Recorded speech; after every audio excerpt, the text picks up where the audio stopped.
agar zikir yang kita baca bermakna, berfaedah, dapat menghidupkan hati, dapat menenteramkan jiwa, dapat menenangkan perasaan. Zikir yang kita baca ini terbagi kepada 4 bagian. Yang pertama disebut dengan zikir ma'al ghaflah. Zikir yang kita baca dalam keadaan lalai. Mulut kita, lisan kita membaca zikir, tapi hati kita tidak teringat kepada Allah. Hati kita mengingat hal-hal yang lain. Ini disebut zikir ma'al ghaflah. Zikir berserta lalai. Zikir semacam ini tidak diterima oleh Allah, tidak berfaedah banyak, karena kita dianggap tidak ikhlas menyebut Allah. Karena hanya lisan kita menyebut Allah, tapi hati kita tidak. Zikir yang kedua adalah zikir ma'al yaqظah. Orang yang terbangun hatinya di dalam berzikir. Di saat dia membacakan la ilaha illallah, hatinya terlihat kebesaran Allah, kasih sayang Allah pada dirinya dan pada alam semesta. Ada dirinya di dunia ini karena adanya Allah. Dia hidup dengan kasih sayang Allah. Dia teringat kepada Allah di saat dia berzikir. Ini disebut zikir nomor 2, zikir ma'al yaqظah. Orang yang terbangun hatinya untuk Allah. Nomor 3 adalah zikir yang dibaca ma'al hudur. Orang yang berzikir hatinya hazir Allah di dalam batinnya. Terlihat kebesaran zat, terlihat keagungan sifat. Akbarnya Allah benar-benar terlihat di dalam jiwanya, di dalam hatinya. Kemuliaan sifat Allah, kemurahannya Allah terlihat di dalam batinnya. Tidak hilang-hilang di dalam batinnya, terlihat kasih sayangnya Allah pada dirinya. Lisannya terus membaca la ilaha illallah, la ilaha illallah. Ini disebut zikir ma'al hudur. Hadir Allah di dalam batin. Zikir yang seperti ini dapat membawa dirinya dekat dengan Allah. Dia dapat fana pada sifat Allah, tenggelam dia dalam kasih sayangnya Allah. Orang yang merasakan ini, dia merasakan nikmat berzikir. Rasanya jangan berhenti. Apakah hal ini mungkin dilakukan? Apakah menjadi satu kemuskilan? Sangat sulit? Tidak. Tidak sulit. Ini sering dilakukan jika bukan dengan Allah. Kita kemanapun pergi, anak istri tidak pernah mampu kita melupakan. Tidak pernah mampu kita lupakan. Mencoba melupakan tidak bisa. Kalau kita tinggal di Banda Aceh, di Medan saja, anak yang kecil usia 1 tahun mencoba melupakan tidak bisa. Tapi Allah mencoba mengingat malah tidak bisa. Inilah kesalahan. Istri kita mencoba lupa, kita coba melupakan tidak bisa. Allah kita coba mengingat tidak bisa. Kita coba mengingat tidak bisa. Hilang. Apa penyebabnya? Terhijab hati kita dengan Allah karena kita terlalu mencintai dunia, berbunga-bunga dunia di dalam batin kita. Tidak terlihat kebesaran Allah. Tidak terlihat bagaimana Allah menciptakan langit dan bumi, melahirkan kita, membesarkan kita.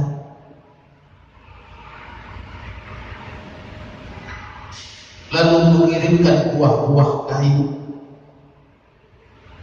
lalu mengirimkan air hujan agar kita bisa hidup. Afara'aytumul ma'al ladzi tashrubun a'antum anzaltumuhu minal muzni am nahnu munzilun. Tidakkah kamu lihat air yang kamu minum? Apakah kamu yang menurunkan air itu dari langit atau aku yang menurunkan, kata Allah? Afara'aytumul ma'al ladzi tashrubun a'antum anzaltumuhu minal muzni am nahnu munzilun. Atau kami yang menurunkan? Coba kita lihat ini dia dalam zikir. Ya Allah Rabbi.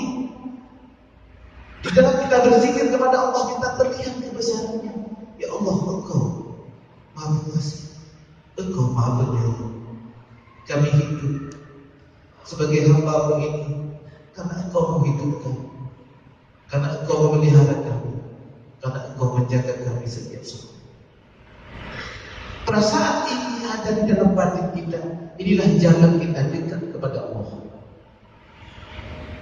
Inilah jalan kita dekat kepada Allah. Ini disebut zikir ma'al hudur, hadir Allah di dalam batin kita. Lalu zikir yang kita baca ini agar kita lebih baik, ke depan kita lebih baik. Kalau sekarang belum baik, ke depan lebih baik. Agar hati kita terang dengan cahaya zikir. Kalau sekarang masih malas bangun subuh, insya Allah kalau sering berzikir kita akan bertambah rajin. Yakin? Zikir ini dapat mengobati hati kita.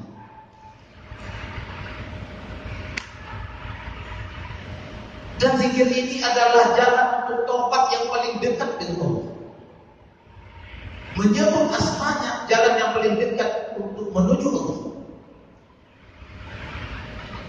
Karena ini mudah dilakukan dimanapun, di dalam masjid, di luar masjid, di rumah, di dalam mobil, di atas kendaraan, dimanapun, asal tidak menyebut asma Allah di dalam WC.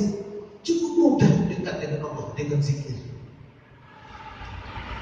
Kalau ini kita jadikan jalan taubat kita kepada Allah, maka di dalam kita berzikir datang penyesalan-penyesalan yang sebelumnya.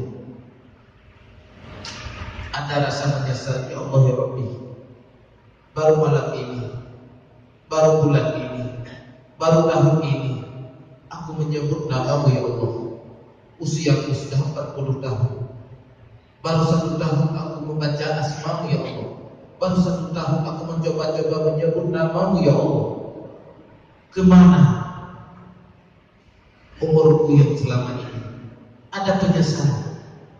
Umur yang panjang merasa menyesal selama ini habis. Kesempatan yang lapang selama ini Allah berikan hilang. Ada penyesalan-penyesalan di saat kita berzikir, sehingga sampai zikir itu terasa di dalam hati kita, mendapatkan zon, merasa dekat dengan Allah. Tidak lagi rasa takut dibakar di dalam neraka atau mendapatnya nikmat surga. Bukan ini masalahnya. Masalahnya kita tidak disayang oleh Allah.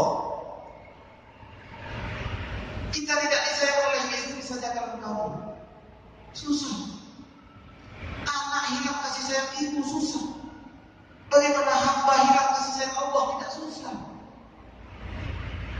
Kesusahan ini dilimpahkan di dalam zikir. Limpahkan susah ini di dalam zikir. Ya Rabb, ya Ilahi, Anta maksud. Hanya Engkau yang aku tuntut, hanya Engkau yang aku maksud ya Allah. La ilaha illallah, la ilaha illallah. Inilah makna tujuan daripada berzikir, agar kita merasa dekat dengan Allah. Kalau bukan ini tujuan, maka hilang sasaran kita hidup di dunia ini.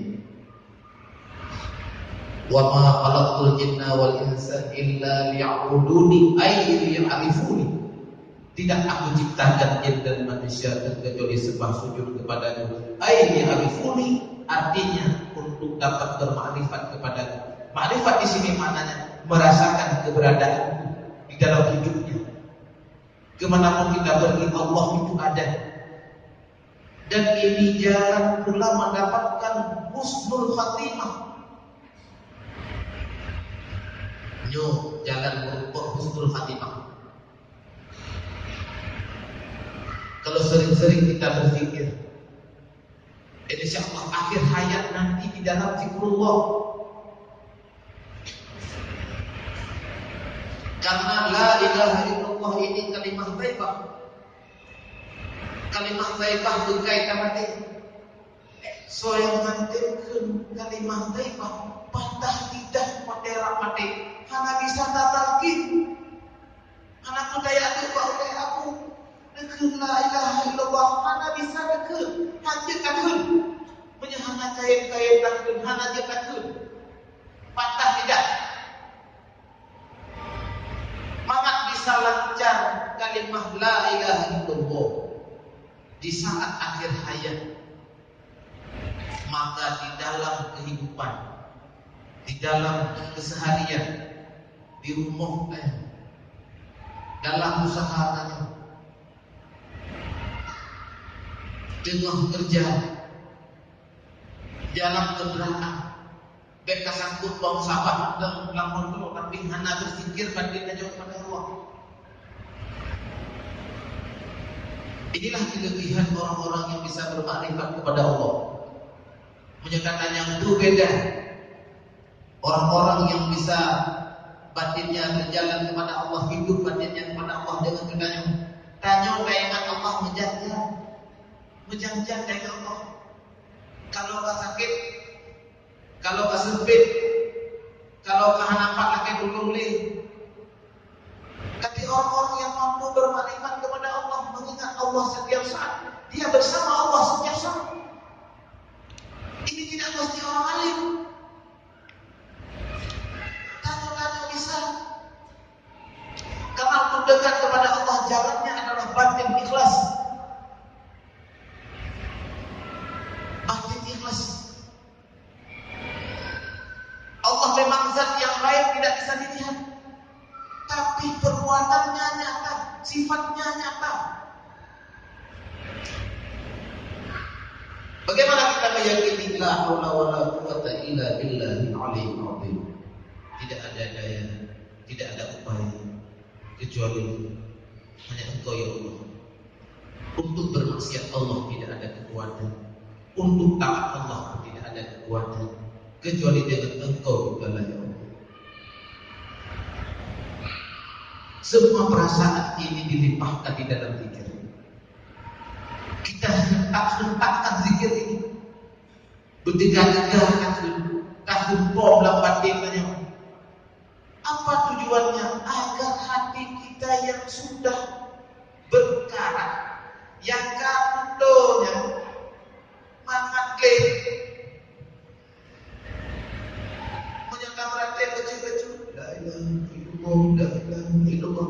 Yang lagi kacoi darah motor mengublang tadiram ake ngetupai tado motor mengublang yang darah tado motor umpa iya konsentrasi yang raya tado mangat tanah-tanahnya buka laginya nanti dan aja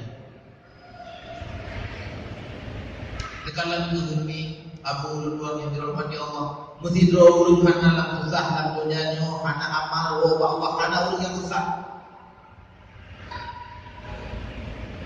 Yang susah pikir kalau gasir. Nyokipan menyokingo ulun hana pengke, nyokipan menyorumah ulun hana lir, nyokipan menyorumah ulun hana ngelubuket. Nyan yang sapi susah. Gadeng Allah hana susah, gadeng Nabi hana susah. Pan perlu kualitas umat pada akhir zaman. Apakah dulu kafir dalam Islam tu Islam tidak berkualitas. Batin hanya hanakan dengan Allah. Maka dengan zikirnya merasa dekat dengan Allah. Kalaupun tak melanggar Allah, mudah-mudahan Allah menerima. Karena kita meminta kepada Allah benar, khusyuk ikhlas. Jangan nyata-nyata kebayang hanya mantan siapa khusyuk hanya Allah. Yakin hendak Allahu Akbar. Tapi bagaimana tidak mengakui Allah itu Akbar. Tak pegang hendak wajah itu wajah. Alladzi fatara as-samawati wal ardh. Bagi Allah yang telah menciptakan langit dan bumi. Kita mengatakan wajahku, wajah aku hadapkan, tapi nyatanya tidak. Kita tidak menghadapkan zat batin kita, diri kita yang batin ini kepada Allah. Kita hadapkan ke arahnya yang lain. Tapi kita berdiri di dalam sajadah. Di saat kita menyembah Allah, kita bermain-main. Di saat kita rukuk bermain-main, di saat kita sujud bermain-main, di saat meminta kita menangis. Di saat kita berdoa, ya Allah, ya Rabbi, tidakkah kita malu? Seharusnya di saat kita sholat menangis, tamolah kebayangnya. Waktu kita rukuk tamu, waktu kita sujud tamu, waktu kita berdoa karena yang berdoa kembali kita berdoa kajian yang sudah Allah tambah. Ya Allah ya Rabbi, soal aku hidup apa yang telah Kau berikan? Ya sudah, itu pun belum mampu aku mensyukurinya. Tapi soal ibadahku ini ya Allah, maka doa yang layak dipanjatkan setelah sholat, setelah istighfar adalah berdoa agar hati mendapatkan cahaya kebesaran Allah, cahaya makrifat. Ini doa yang pantas, yang sangat layak, agar kita dibukakan pintu hati oleh Allah, agar nikmat berzikir ini dapat, agar sembahyang ini mudah. Karena saya khawatir sujud bohong, rukuk bohong. Kalau sembahyang tidak khusyuk, tidak ikhlas di dalamnya, siapa berani berkata sembahyang itu menjadi amal yang baik, mendapatkan dibalas oleh Allah dengan surga? Tidak. Maka kita berusaha untuk mendapatkan sembahyang khusyuk dengan berzikir. Insya Allah, kalau hati kita sudah baik, hati kita sudah mendapat cahaya kebesaran Allah, sembahyang kita bisa khusyuk. Jangan mengejar-ngejar di dalam sembahyang. Sembahyanglah dengan bagus, sembahyanglah dengan sempurna, rukuklah dengan sempurna. Di hadapan para pejabat kita bisa khusyuk, bisa tawadhu. Kenapa di hadapan Allah kita? Di hadapan Pak Bupati kita bisa ta'zim dan hormat. Di hadapan Pak Gubernur bisa ta'zim dan hormat. Kenapa di hadapan Allah tidak? Apa yang kita kejar? Tidak ada yang kita kejar. Kalau kita menuju Allah, banyak penghalangnya, banyak setan menggodanya. Hati kita dipengaruhi, diwiswaskan agar kita jauh dari Allah. Satu kali kita sembahyang khusyuk, ada 1000 syaitan yang menangis karena dia terpisah oleh kita. Tujuan zikir ini adalah untuk mendapatkan khusyuk di dalam ibadah. Tujuan khusyuk di dalam ibadah adalah agar kita benar-benar menjadi hamba Allah.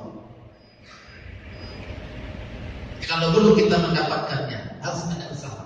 Jangan membiarkan.